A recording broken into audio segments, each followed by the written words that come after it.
Góðan daginn gott fólk, velkomin í netspjall. Ég heiti Stefán Eiríksson, lögreglustjóri hér á höfuðborgarsvæðinu og ætla núna á næstu mínútum að kynna fyrir ykkur embætti lögreglunar á höfuðborgarsvæðinu, stefnu okkar, áhersluatriði og svona fara aðeins yfir stöðu mála, hvernig þróun afbrota og verkefna lögregluna hefur verið á síðustu árum. Það er nú rétt að byrja á því að segja ykkur frá því að lögregluliðin á höfuðborgarsvæðinu voru sameinuð í ársbyrjun 2007. 1. janúar 2007 tók þetta nýja embætti til starfa og það markaði sér skýra og afdráttarlausa stefnu strax í upphafi. Og stefnan sem var mörkuð var og er einföld og gengur út á það, eins og þið sjáu hérna á næstu glæru, að auka öryggi og öryggistilfinningu þeirra sem búa, starfa og dvelja á höfuðborgarsvæðinu.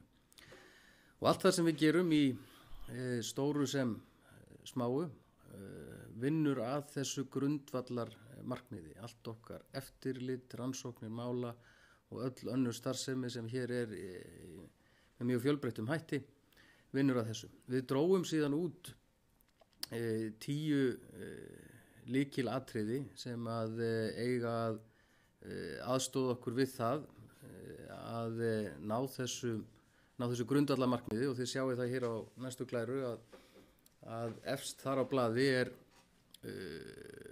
sýnileiki lögreglunar, aukin sýnilega löggæsla skiptir mjög miklu máli. Hún hefur áhrif á öryggistilfinningu fólks og hún hefur líka áhrif á afbrotatíðni og ekki síst í umferðinni skiptir þetta máli.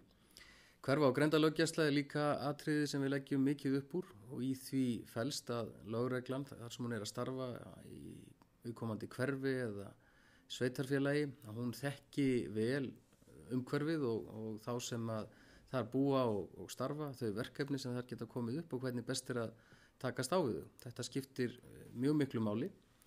Og ekki síður en þriðji liðurinn sem er þarna á listanum, sem er forvarnastarf í náinni samvinnu við alla þá lykil aðila sem er að vinna að sama markmið og við, að auka öryggi og öryggistilfinningu fólks á okkar starfsvæði. Fjórða atriði sem við drögum þarna fram eru aukin gæði og skilvirkni við rannsókn og saksókn mála. Það er svo sem ekki launungamála og okkur hefur ekki gengið nægilega vel á undanförnum árum að auka skilvirknina, einfallega út af því að við höfum líkt á aðra ríkisstofnanir staðið frammi fyrir niðurskurði, en við reynum að forgangsraða og setjum í efsta forgang þau mál sem að þau alvarlegustu brotin og þau mál sem að skiptir öllu að séu í hæsta forgangi. Markvissar aðgerðir gegn skipulagðri glæpastarfsemi eru líka á þessum lista. Stjórnun og ákvarðanataka á grundvelli upplýsinga er líka grundvallaratriði hjá okkur. Það gengur út á það að við virðum og skoðum og greinum tölfræði upplýsingar það hvar afbrot eru framin og hvar slys verða í umferðinni og svo framvegis, og einbeitum okkur, setjum kraftin í það að takast á við verkefnin þar sem okkur er helst þörf. Innri málefni, við teljum mjög mikilvægt að auka eins og kostur er starfsánægju starfsmanna, að veita trausta, faglega og skilverka þjónustu gagnvart almenningi og opinberum aðilum og þau atriði önnur þarna sem eru þarna til viðbótar á listanum hjá okkur. Og aðeins skipulagi hjá okkur sem þið sjáuð hér þarna sjáuð nokkra myndir úr starfseminni hjá okkur, öfluga lögreglumenn að fá sér kaffibolla á milli verkefna og fleira. En hjá embættinu starfa rétt 390 starfsmenn. Lögreglumennirnir eru það bil 300. Þetta eru tölur úr áskýrslu okkar fyrir árið 2012 og þarna koma fram hvernig skiptingin er bæði milli karla og kvenna og síðan borgaralegi starfsmenn eins og það er kallað, sem eru þá allir aðrir en þeir sem eru lögreglumenn. Þetta eru lögfræðingar, félagsfræðingar, sérfræðingar á ýmsum öðrum sviðum og síðan þeir sem eru að sinna ýmsum störfum hérna hjá okkur, svara í síma og svo framvegis. Þarna koma líka fram upplýsingar um fjölda ökutækja lögreglu. Við erum með samtals á ríflega 50 slík tæki, bæði merkt og ómerkt, og upplýsingar líka þarna sem að þið sjáið akstur okkar ökutækja á árinu 2012. En aðeins nánar að skipulaginu, eins og þið sjáið hér á þessari glæru, þá erum við með 5 lögreglustöðvar á höfuðborgarsvæðinu og þetta eru öflugar stöðvar sem að sinna hver á sínu svæði öllum þeim verkefnum sem þar koma upp. Á hverri stöð starfa 30 til 35 lögreglumenn, 20 til 25 eru að sinna almennri löggæslu, sólarhringslöggæslu, allan ársins hring, og síðan erum við með rannsóknarlögreglumenn sem bæði er að sinna forvarnastarfi í samvinnu við skóla og aðra lykilaðila á svæðinu og síðan rannsóknum þeirra mála sem uppkoma á hverju svæði fyrir sig. Og þessar lögreglustöðvar eru staðsettar á Hverfisgötunni, þar sem að ég er og önnur starfsemi hjá okkur. Sú lögreglustöð ber ábyrgð á löggæslu í miðborginu og vesturhluta Reykjavíkur og alveg vestur á Seltjarnarnes. Síðan erum við með aðra lögreglustöð á Grensásvegi og Grensásvegi 9. Hún heldur utan löggæslu í austurhluta borgarinnar frá Snorrabraut og upp að Elliðaá, og síðan upp á Vínlandsleið er nýjasta lögreglustöðin okkar á Vínlandsleið 2-4, og þeir lögreglumenn sem þar starfa, þeir sinna löggæslu á þessu svæði austan við Elliðaár, í Árbænum, í Grafarvogi, Grafarholti, Mosfellsbæ og Kjalarnesi og upp í Kjós, Norðlingaholti, sömuleiðis. Fjórða lögreglustöðin okkar er á Dalvegi í Kópavogi. Það er Kópavogur sem er þar undir sem á Breiðholtið í Reykjavík, og 5. lögreglustöðin er í Hafnarfirði á Flatarhrauni og sinni löggæslu í Hafnarfirði og Garðabæ og Álftanesi. Eins og ég sagði áðan, þá eru á þessum lögreglustöðum 35 lögreglumenn sem að sinna verkefnum þar, en við erum með fjölbreytta aðra starfsemi. Við erum með rannsóknardeildir sem að sérhæfa sig á ákveðnum sviðum. Eina deild sem að sinnir rannsóknum fjármunabrota, sem eru brota borðið fjársvik og fjárdrátt og slíkt. Við erum með rannsóknardeild sem að sinnir rannsóknum fíkniefnabrota og skipulegra brotastarfsemi, það er þar undir sömuleiðis, og síðan rannsóknardeild sem að sinnir kynferðisbrotum og rannsóknum alvarlegra ofbeldisbrota og heimilisofbeldismála. Þar fyrir utan erum við með tæknideild og tölvurannsóknardeild, og öfugt við aðrar deildir hjá okkur, þá eru þetta einingar sem að starfa á landsvísu. Tæknideildin sinnir öllum tæknirannsóknum, er sem sagt að greina til dæmis fingraför, er að greina blóðferla og taka myndir, bæði á slysavettvangum og brotavettvangum, og vinnur að þessum hefðbundnu tæknirannsóknum. Tölvurannsóknardeildin er í rannsóknum á þessum tólum og tækjum sem eru allt í kringum okkur, símum og tölvum og öðru sem berast inn á borð lögreglunar, og eins og ég sagði, þá eru þessar einingar starfandi fyrir öll lögreglulið í landinu. Hjá embættinu er líka öflugt ákærusvið, þar sem eru starfandi milli 15 og 20 lögfræðingar sem að sinna öllum þeim lögfræðilegu viðfangsefnum sem að uppkoma og tengjast starfsemi lögreglu. Það er verið að fara yfir mál, það er verið að undirbúa og skipuleggja rannsóknir í samvinnu við rannsóknarlögreglumenn og síðan að taka ákvörðun um framgang og framvindu mála, og lögfræðingarnir sjá síðan það að fylgja mörgum af þessum málum eftir í dómi, ef það er gefin út ákæra og mál fer í þann farveg. Við erum síðan með, liggur mér við að segja, mikilvægasta starfsfólkið í þjónustuverunni og ýmsum stóðdeildum hjá okkur sem að sjá til þess að allir þessi starfsmenn sem eru í grunnlöggæslunni og lögfræðingarnir og aðrir okkar sérfræðingar geti sinnt sinni vinnu. Þetta eru ritarar, þeir sem svara hérna í síma, halda utan skjalamálin og öll rekstrarmálin og svo framvegis. Þannig að það er svona, þetta er svona gróf yfirferð yfir það helsta sem að okkar starfsfólk er að sinna. Og ef við vindum okkur í næsta hluta af þessari kynningu þá eru það upplýsingar tíðni brota á höfuðborgarsvæðinu og við sjáum það strax á næstu glæru að þau viðfangsefni sem koma inn á borð lögreglunar á höfuðborgarsvæðinu á hverju ári eru gríðarlega mörg. Og þið sjáu það þarna fyrir árið 2013, þá var þetta hátt í 90.000 verkefni og viðfangsefni sem að hafa komið inn á okkar borð.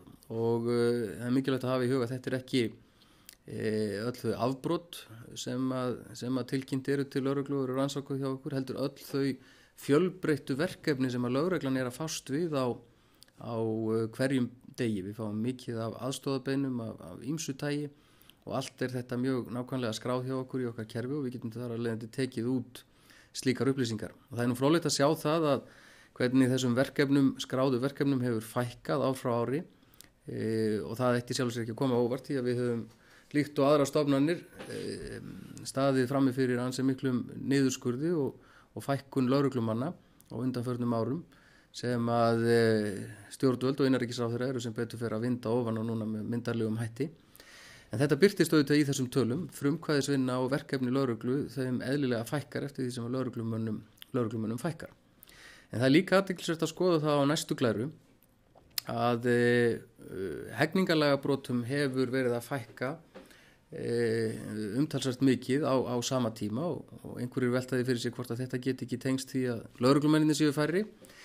Það er nú ekki alveg hægt að skrifa það á þann reikning því að mörg af þessum brotum eru alveg óháð því hversu margir eða fáir lögreglumennir eru því að þetta eru brot sem að almenningur, borgarar þessa lands tilkynna til lögreglu.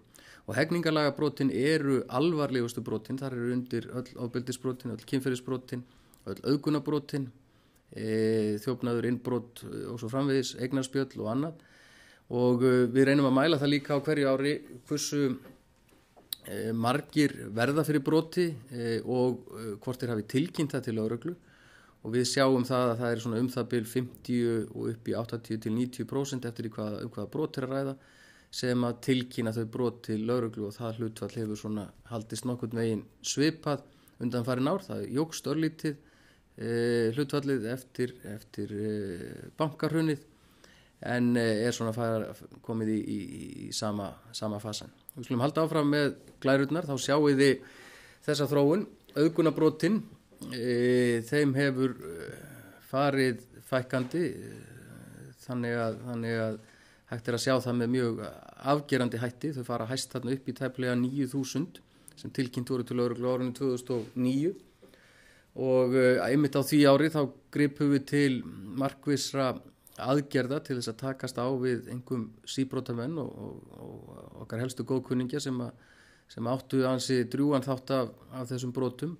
Og það fór að skila árangri raunar strax hausti 2009 og síðan skýrt 2010 og síðan ár eftir ár hefur okkur lánast það að fækka auðgunarbrotunum. Og við sjáum það á næstu glæru að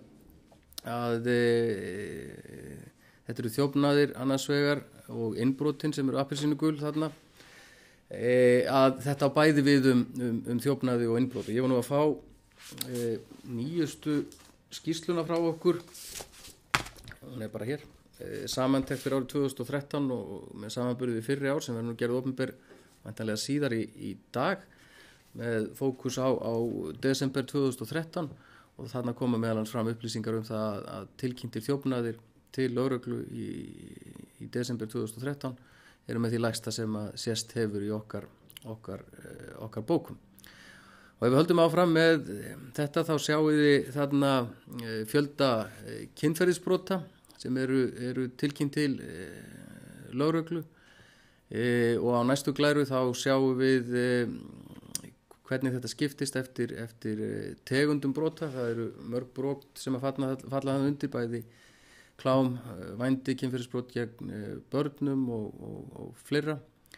Og við skulum halda áfram á næstu glæru þar sem við sjáum fjölda ofbeldisbrota. Þar hefur orðið nokkur fækkun frá árunum 2007 til 2009, en síðan hefur þetta verið heldur upp á við, þó svo að það sé nú svona væntanlega myndu sérfræðingarnir segja að það var innan skekkjumarka. En þessi brot óneitanlega hanga ansi hreint mikið saman við neyslu áfengis og þegar það er sveifla á því sviðinu niður á við, þá fækkar ofbeldisbrotum hjá lögreglu. Við merkjum það hér í okkar tölfræði og sömu sögu að segja frá öðrum lögregluliðum í heiminum.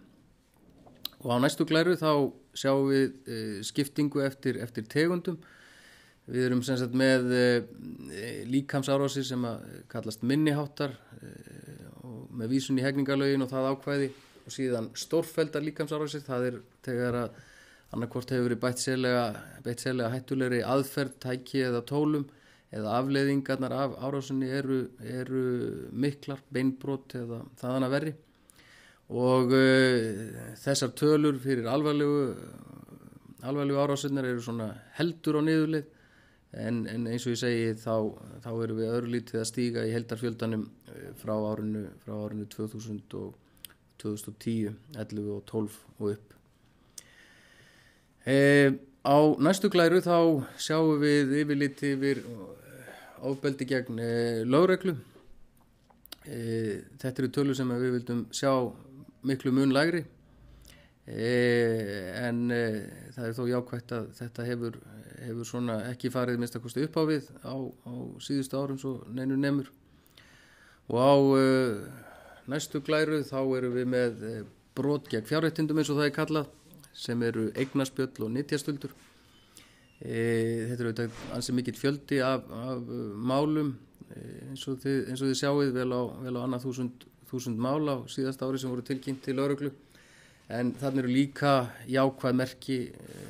Það hefur dregið mjög úr veggjakróti, merkjum við, og fleiru sem að ræður því að þessar tölur eru jákvæðar og eru á niðurleið.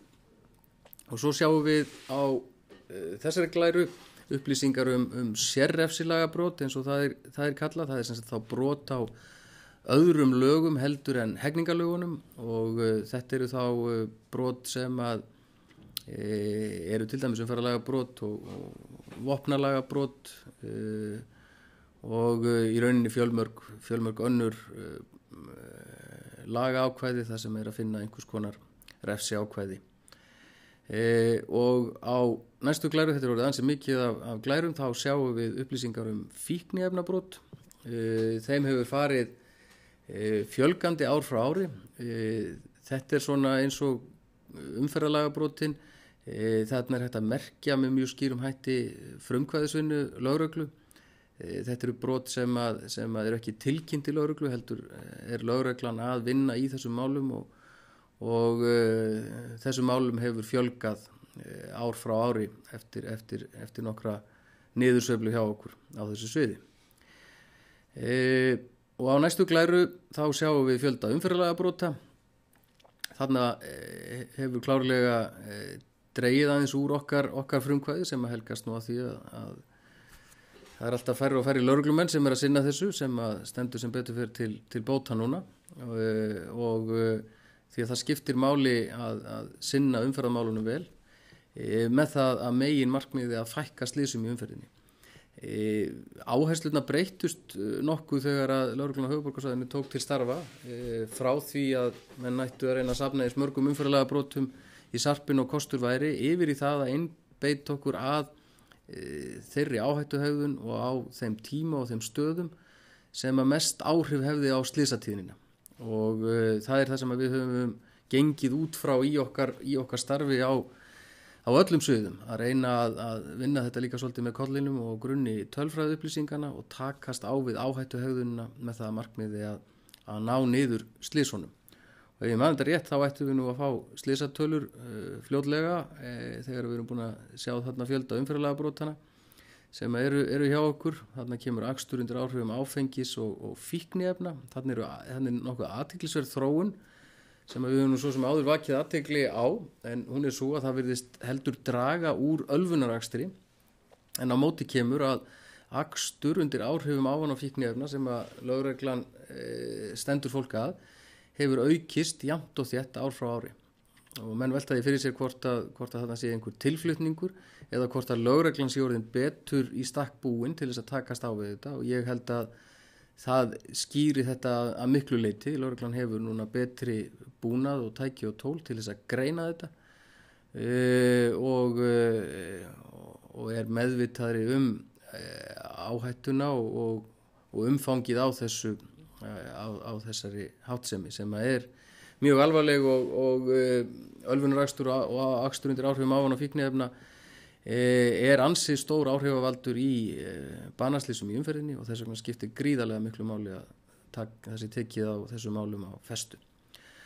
Og nú höldum við áfram og sjáum glæru, þetta nú tengist nú spurningu, einni af spurningunum sem okkur hafa borist í tengslu við þetta netspjald, og hann erum við að sjá fjölda þeirra kæra þar sem að lögreglan hefur verið að kæra ökumenn fyrir að nota farsíma án handfrjálsbúnaðar við akstur. Þetta er eitt af algengasta umkvörtunarefni sem við sjáum á okkar samfélagsmiðlum og þegar við erum í samskiptu við fólk, að fólki finnst það vera ansi hreint mikið þetta og margir sem kvarta yfir þessu, en það eru líka ansi margir sem að gera sekir akkurat þetta brot, eins og þið sjáið þarna að 500 manns voru sektaðir á síðasta ári fyrir þetta brot í umferðinni.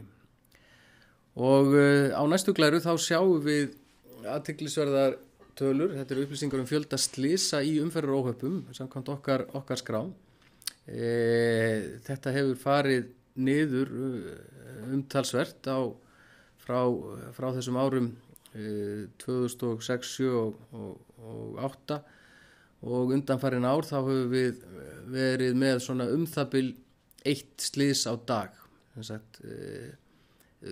Það verða auðvitað miklu fleiri umferðaróhöpp hér á höfuðborgarsvæðinu á hverjum degi, en það sem við erum að horfa sérstaklega á eru það sem að verða slys og fólk það þá að leita á slysadeild eða til læknis út af áverkum sem verður fyrir í umferðarslysum. Og við erum að reyna að hvetja fólk með öllum tiltækum ráðum til þess að reyna að lækka þessar tölur enn frekar, og meðal annars var verkefni sem við ríðumst í á síðasta ári sem var gerð umferðarsáttmála sem gengur út á það að menn tilengi sér jákvæða hegðun og framkomu í umferðinni, og við vonum að það muni skila okkur því á þessu ári að umferðarslysunum fækki frekar. En á þessari síðustu glæru þá fáið upplýsingar það hvernig er best að hafa samband við okkur, og það er mikilvægt að fara yfir þetta að við erum alltaf til taks í gegnum símanúmerið 112, og það er mikilvægt líka að hafa það í huga að það er ekki bara símanúmer sem á að nota í neyðartilvikum, það er líka númerið sem á að nota ef þú ert að tilkynna bíl sem er lagður ólöglega eða koma ábendingu á framfæri grunnsamlegar mannaferðir eða eitthvað slíkt, því að með því móti komast þessar upplýsingar og þessi skilaboð strax til lögreglumannana sem eru starfandi úti, og þeir geta þá brugðist við vonandi hratt í flestum tilvikum, en þá eftir atvikum hverju sinni. Ef menn vilja fá upplýsingar þá er þetta að hafa samband við okkur í gegnum aðalnúmeri 444 1000. Það er hægt að senda okkur ábendingar í gegnum tölvupóst, í gegnum vef lögreglunar og í gegnum samfélagsmiðlana, bæði Facebook og Twitter og Instagram og núna í gegnum livestream ef út í það er farið. En ég ætla að hlaupa yfir nokkra spurningar sem á okkur hafa borist og reyna að svara þeim svona eftir bestu getu. Þetta hefur verið að detta inn síðustu 2 daga. Við byrjuðum að auglýsa þetta netspjall á miðvikudaginn og höfum fengið ansi góðan bunka af spurningum sem að ég ætla aðeins að reyna að svara hérna. fyrsta sem hérna á blaðinu hjá mér það Snjólaug María sem var að kvarta undan akstri flutningabíla og vildi sjá einhver aðgerðir gegn þeim og lýsir svona leið sinni norður í land þar sem að flutningabílar fóru fram úr henni á miklum hraða. Og hvað það varðar þá held ég að það sé rétt að hafa það í huga að allir flutningabílar eiga að vera búnir hraðatakmarkara sem gerir það verkum að þeir eiga ekki að komast hraðar heldur en 90 km hraða á klukkustund. Ef menn verða varir við eitthvað óeðlilegt aksturslag á þeim þá er að gera hringja í 112 og láta vita það. Það gæti líka verið ráð því að flestir af þessum bílum eru merktir þeim sem að er að flytja vöruna að hringja bara í fyrirtækið og koma á framfæri kvörtun og ábendingu út af hegðun og akstursmáta viðkomandi ökumanns. Ég veit að flutningafyrirtækin eru að taka þessi mál mjög föstum tökum og á sama tíma og við vorum að vinna umferðarsáttmála fyrir alla vegfarendur þá voru ökumenn hjá minnstakosti einu flutningafyrirtæki að gera slíkt hið sama fyrir sig og sína starfsemi. Sveinbjörn Gesson með mjög skemmtilega spurningu sem hann hefur ítrekkað á fésbókinni. Það eitthvað hljóð í bílnum mínum sem bara ágerist og ég alveg að verða brjálaður, alveg, segir hann. Þetta auðvitað áhyggjuefni. Ég held að sé best fyrir hann að hafa samband beint við borgarstjóra Jón Gnarr, hann ætti að eiga gott svar við þessari spurningu. Þriðja spurningin, mega skemmti og veitingastaði stilla upp hátölurum utandyra og spila tónlist á þó nokkrum styrk frá opnun til lokun. Í sjálfu sér er veitingastöðum heimilt að hafa hátalara fyrir utan, ekki síst þeir sem eru með leyfi fyrir útiveitingar. En það eins og alveg klárt að ef að þetta raskar ró eða friði nágranna, þá samkvæmt lögreglu samþykkt heimilt að banna þetta. Þannig að ef menn verða varir við einhvern slíkan óþægilegan hávaða, þá láta þeir okkar vita í gegnum 112. Við fengum fyrirspurn bæði gegnum livestream og inn á fésbókina varðandi bann við starfsemi skipulara glæpasamtaka og bann við því að hvort það mætti ekki banna að þeir hefðu skilti upp á hérna sínu félagsmiðstöð.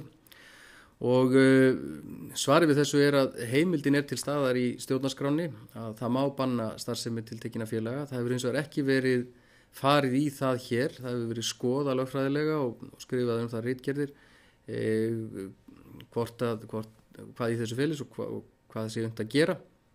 Það alveg klárt í mínum huga að slíkt unnt að gera en það hins vegar engin ein töfralausn að vera með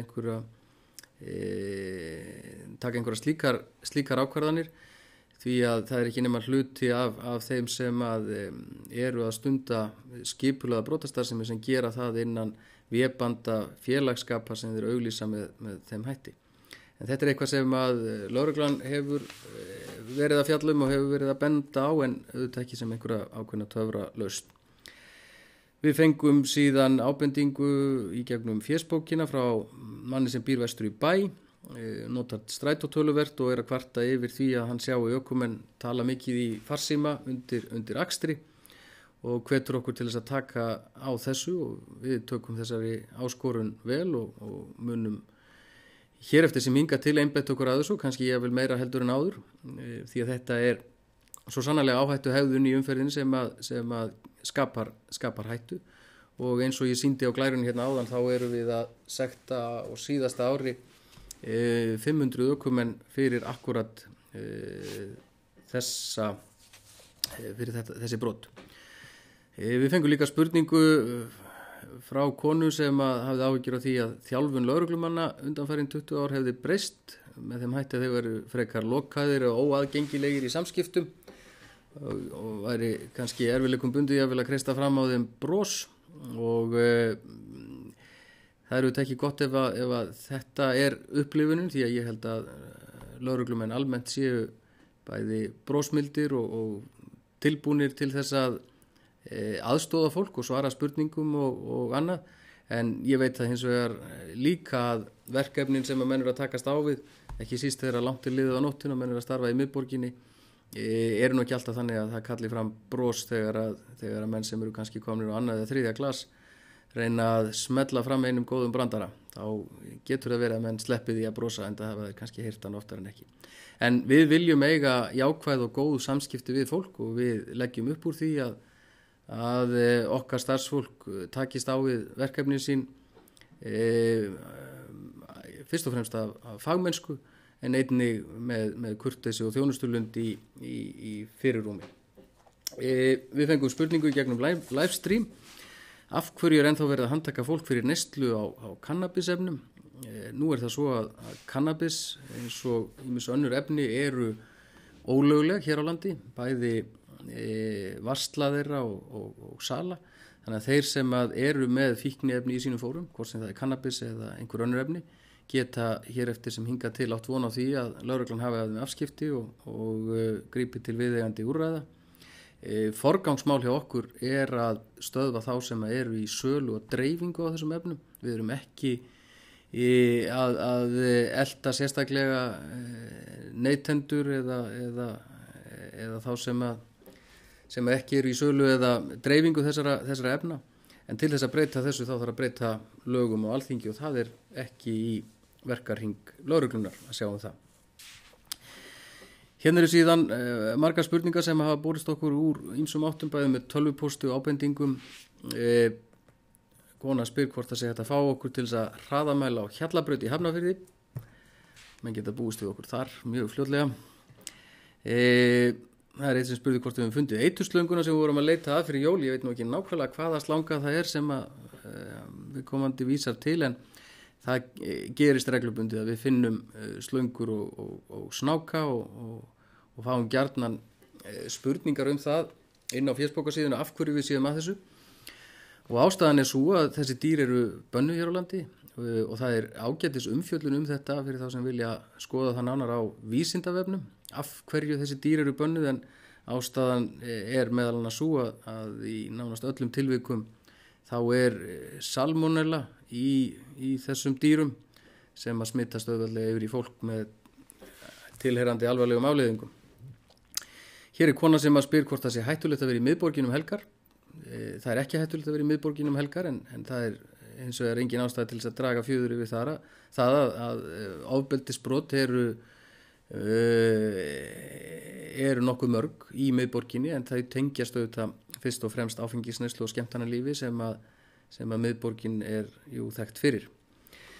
Hér er spurning það hvort að allir geti sótt að komast í lögregluskólan. Það er ekki alveg allir sem geta gert það. Það eru ákveðin skilyrði sem menn þurfa að uppfylla. Menn þurfa að uppfylla aldursskilyrði. Menn þurfa að vera líkamlega hraustir og vel á sig komnir. Menn þurfa að hafa minnstakosti 2 ára framhaldsnáma baki í menntaskóla eða öðrum framhaldsskóla til þess að fullnægja þeim skilyrðum, og svo þurfa þeir sem að sækja að standast inntökupróf sem að valnefnd skólan setur upp. En það er hægt að fá nánari upplýsingar þetta á vef þess frábæra skóla lögregluskólans.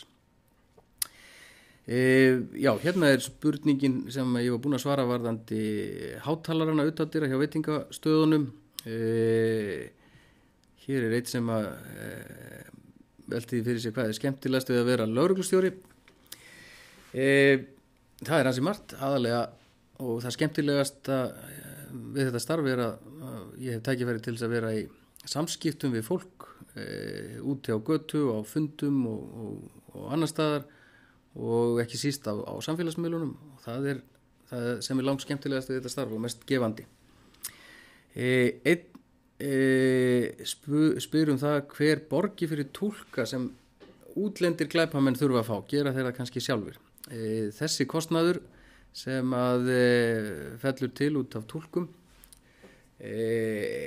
telst til sakarkostnaðar í málum, og það er í rauninni gert upp í þeim tilvikum þar sem viðkomandi er dæmdur og dæmdur þá til greiðslu sakarkostnaðar, eins og gjarnan heyrist þegar verið að flytja fréttir af þessu. Inn í því getur fallið þá kostnaður á borð við þetta. Að öðrum kosti er þetta kostnaður sem að fellur á ríkissjóð. Og hér er spurningum af hverju það sé engin forvarnardeild hjá löggunni og hvort að það skipti ekki lengur máli. Forvarnir eru í rauninni kjarnin í lögreglustarfinu að mínu mati, eða öllu heldur afbrotavarnir. Okkar megin verkefni er að reyna að koma í veg fyrir brot af öllu tagi og við erum að reyna það á hverjum einasta degi.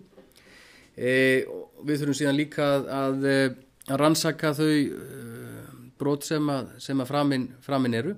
En forvarnastarfið í dag er í rauninni í öllum deildum hjá okkur og inn á hverja einustu lögreglustöð fyrir sig. Þar eru rannsóknarlögreglumenn sem eru í samskiptum við skóla og aðra lykilaðila á þessu sviði sem að sinna þessu starfi. Og við erum líka að nota samfélagsmiðlana einmitt í forvarnarskyni, benda fólki á það hvernig á að skilja við húsin þegar menn fara í frí, hvernig á að passa upp á pakkana þegar menn er að kaupa inn jólagjafirnar og svo framvegis.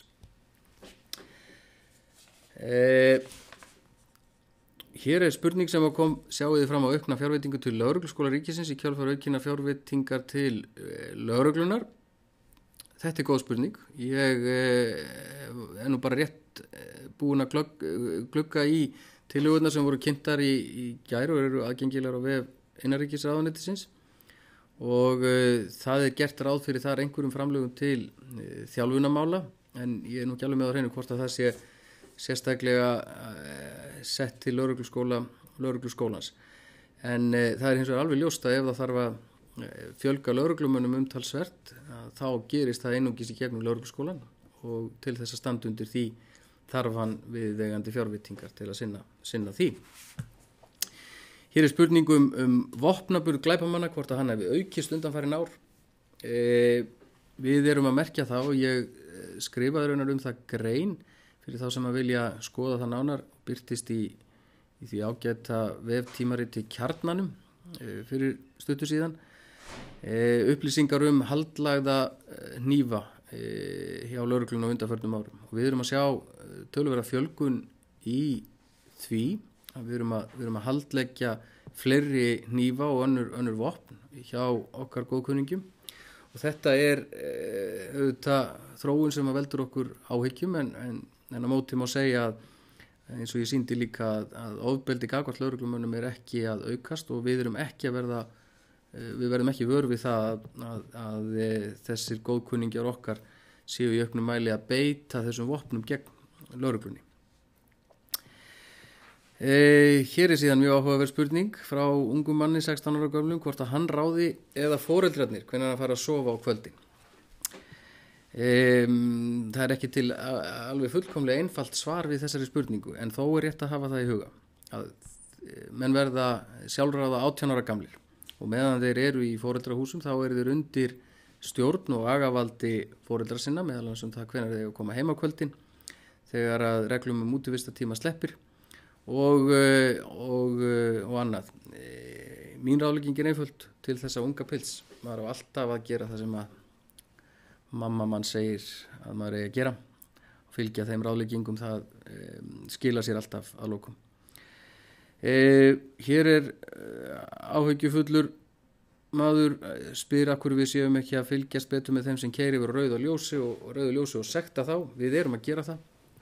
Við erum að einbeita okkur að þeim gatnamótum og á þeim tíma þar sem að þessi áhættuhegðun hefur mest áhrif.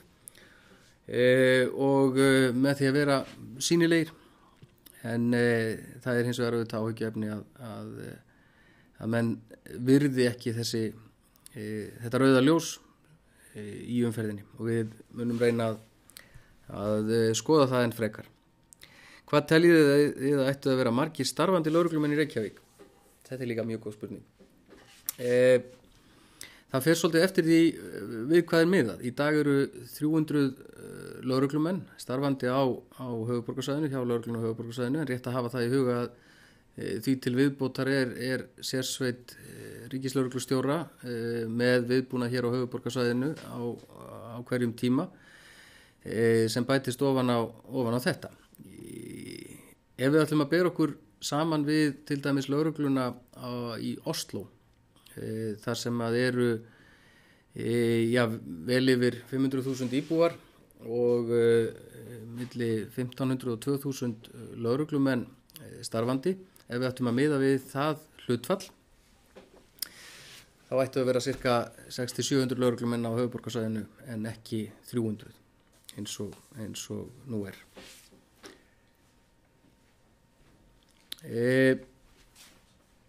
Hér er spurning það hvað við séum að gera í málum varðandi glæpahópa eins og vítisengla. Eins og ég nefndi í upphafi þá teljum við að eitt af 10 lykilatriðum til þess að auka öryggi og öryggistilfinningu íbúa hér á höfuðborgarsvæðinu sé að fylgjast með markvissum hætti með starfsemi skipulagðra brotahópa og höfum verið að sinna því með eftirliti og rannsóknum þeirra mála sem hafa komið upp og ég tel að árangurinn sem við höfum náð á því sviði sé eftirtektarverður. Hann er ekki bara fólginn í því að það sé tekið hart á brotum þessara hópa og vel sé fylgst með starfsemi þeirra, heldur er líka reynt að hindra erlenda kollega þeirra í því að koma hingað til lands og þetta skiptir máli og hefur vakið athygli. Þessi stefna sem var mótuð fyrir rúmum 10 árum hér á landi og önnur lönd hafa tekið þetta upp, hvort það er okkar fyrirmyndi eða minnst ákosti er allt í lagi að halda því fram. Það er eitt sem að spyr hvort að löggan megi verið í leyni þegar hún er að mynda bíla sem að keyra of hratt. Það er ekkert sem að bannar lögreglunni að vera á þeim stöðum sem að hún telur rétt að vera á þegar hún er að fylgjast með hraða. Við erum bæði með merkta og ómerkta bíla sem að sinna þessu eftirliti. Við höfum farið þá leið undanfarin misseri að auglýsa það á fésbókinni hvar við munum vera á hverjum degi með þennan ómerkta bíl. En við höfum heimild til þess að gera þetta. Það er eins og rétt að hafa það í huga. Ef menn er að keyra of hratt, þá minnkar sjónsviðið og möguleiki manna til þess að sjá vel í kringum sig og þar á leiðandi líka möguleiki manna til þess að sjá lögregluna þar sem hún er við eftirlit. Þannig að þeir sem eru á löglegum hraða, þeir sjá okkur mjög vel. Þeir sem að keyra of hratt, þeir eiga minni möguleika að sjá okkur. Það er einn sem að spyr hvort að við ráðleggjum fólki að vera með innbrotskerfi gegn þjófum. Við erum ekki mennina slíkar almennar ráðleggingar en það er alveg klárt að allar varnir sem að menn setja upp til þess að verjast afbrotum þær virka og þar á meðal slík kerfi. Það er spurt hvað eru margir sem er að vinna við Facebook síðuna og samfélagsmiðluna hjá okkur. Við erum með 10 manna hóp, lögreglumanna og fleiri starfsmanna hjá lögreglunni og þar með starfsmanna í upplýsingu áætlanadeildinni sem að sér samskipti við fjölmiðla og annað. Þetta er fólk sem að sinnir þessu samhliða öðrum störfum og svo erum við með einn mann sem að undanfarið 1,5-2 ár hefur verið í þessu samfélagsmiðla verkefni svona nánast eingöngu. Hvað vantar margar milljónir upp á svo hægt sé að reka lögregluna á höfuðborgarsvæðinu með fullnægjandi hætti og veita þá þjónustu sem eðlilegt getur talist. Í dag fáum við rúma 3 milljarða og ég myndi halda að 1500 milljarðar 1,5 milljarður til viðbótar myndi henta okkur ágætlega til þess að gera þetta með fullnægjandi hætti. Það er spurt hvort að standi til að opna lögreglustöð í Mosfellsbæ. Við höfum fengið þessa spurningu meðal annars á íbúafundi þar. Við vorum þar með stöð og stóð til að vera með slökkviliðinu í stöð sem átti að reisa á Skarhólabraut. Af því varð ekki og við opnuðum stöð á Vínlandsleið sem að sinnir þessu svæði. Það er stutt að fara þaðan í allar áttir og þar á meðal upp í Mosfellsbæ og okkur er umhugað það að sinna löggæslu í Mosfellsbæ vel eins og annar staðar á höfuðborgarsvæðinu. Það er eitt sem að spyr erlenda glæpamenn hvort að þeir séu eitthvað öðruvísi heldur en þeir íslensku og hvort þeir steli öðruvísi hlutum. Það er nú kannski ekki hægt að sjá einhvern skýran mun á því. Það er líka rétt að hafa í huga að hlutfall þeirra brotamanna sem eru erlendir ekkert óeðlilega hátt hér miðað við einfallega heildarfjölda útlendinga sem eru hér í landinu, þannig að við erum ekki að sjá það að útlendingarnir séu eitthvað verri en Íslendingarnir þegar að kemur að brotum og mikilvægt að halda því vel til haga. Það spurt hvort það séu konur í yfirmannsstöðu hjá okkur. Við erum, það eru konur sem eru í lögreglufulltrúa stöðum hjá okkur. Það eru 2 konur í yfirstjórn hjá okkur, skrifstofustjóri og starfsmannastjóri. En ég myndi gjarnan vilja sjá mun fleiri konur í yfirmannsstöðum hjá lögreglunni, en undanfarin ár hefur nánast engin yfirmannsstaða verið auglýst laus hjá lögreglunni, og það kannski skýrir það af hverju okkur hefur gengið hægar en við vildum að fjölga konum í yfirmannastöðum innan lögreglunar. Hér einn góður maður sem spyr þá hugmynd að flytja lögreglustöðunni í útvarpshúsið í Efstaleiti. Ég veit nú ekki hvað mikil alvara á bakvið þær pælingar allar. Útvarpshúsið það jákvæða við það er vel staðsett, það miðsvæðis í Reykjavík og á höfuðborgarsvæðinu, en hvort að það hendi fyrir starfsemi lögreglunar, það er ómögulegt að segja. Ég þekki voða lítið til innviðana í því húsi. Svo spurt hvað er mestir hraði sem að lögreglubíll hefur ekið á.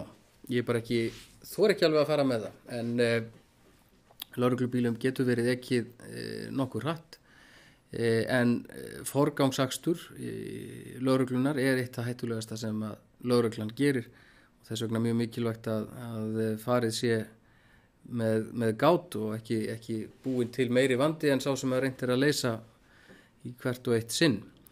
Allir lögreglumenn sem að aka bílum hér á höfuðborgarsvæðinu og annars staðar á landinu eiga að hafa og hafa gengið í gegnum námskeið sem heitir akstur með forgangi, þar sem þeir læra ákveðna tækni og hvernig eigi að aka bíl með forgangsljósum og á miklum hraða.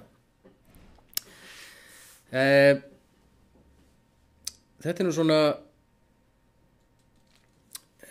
nú svona það helsta. Hér fæ ég frá félögum mínum spurningu hvort að það geti gerst að almennur borgari hafa aðgang á lögregluskýrslu og geti vitnað í hana.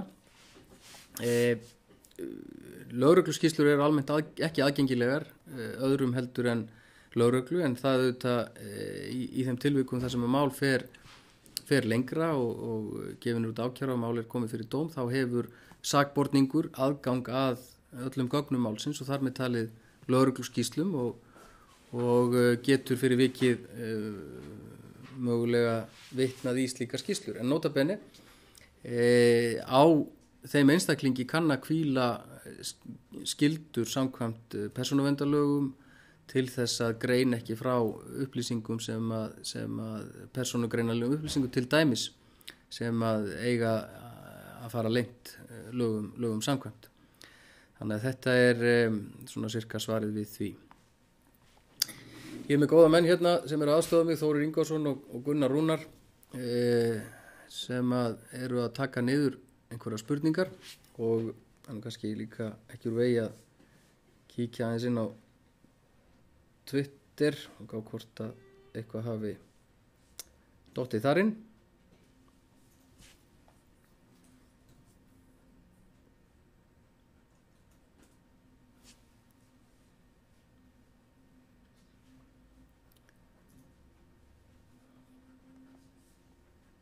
Og síðan mögulega inn á Facebook-síðunni líka.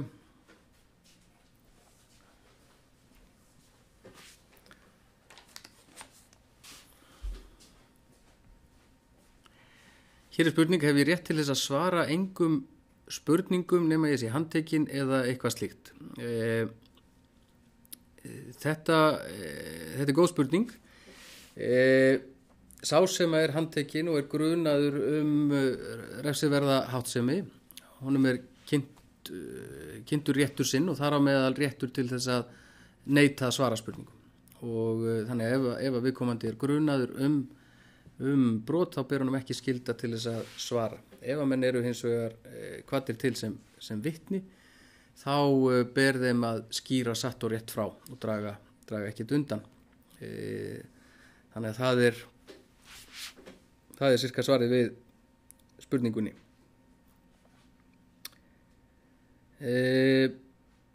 Og þá er spurning hvort að við séum búin að tæma listan yfir spurningar. Mér sýnir svo vera og ég vona að þeir sem á þetta horfðu og hlustuðu hafi haft að þessu eitthvað gagn og mögulega eitthvað gaman líka. Og ástæði til þess að ítrekka það sem að þarna kemur fram, að þó svo að við séum með þetta netspjall núna bara í afmarkaðan tíma til þess að svara spurningum og kynna embættið, þá er alltaf hægt að hafa samband við okkur í gegnum tölvupóst, í gegnum fésbókarsíðuna eða annað, ef menn hafa spurningar, ábendingar eða annað, ef menn þurfa á aðstoð lögreglu að halda eða vilja koma upplýsingum á framfæri bíl sem er lagt ólöglega eða eitthvað þaðan af alvarlegra og verra, þá ringja menn í 112 og óska eftir sambandi við lögreglu. Allt annað tökum við í gegnum almenna símanúmeri 444-1000 og síðan eru þessir möguleikar að senda okkur tölvupóst á netfangið ábending@lrh.is í gegnum lögregluvefin eða í gegnum samfélagsmiðlana. En takk fyrir að hlusta og takk fyrir í dag.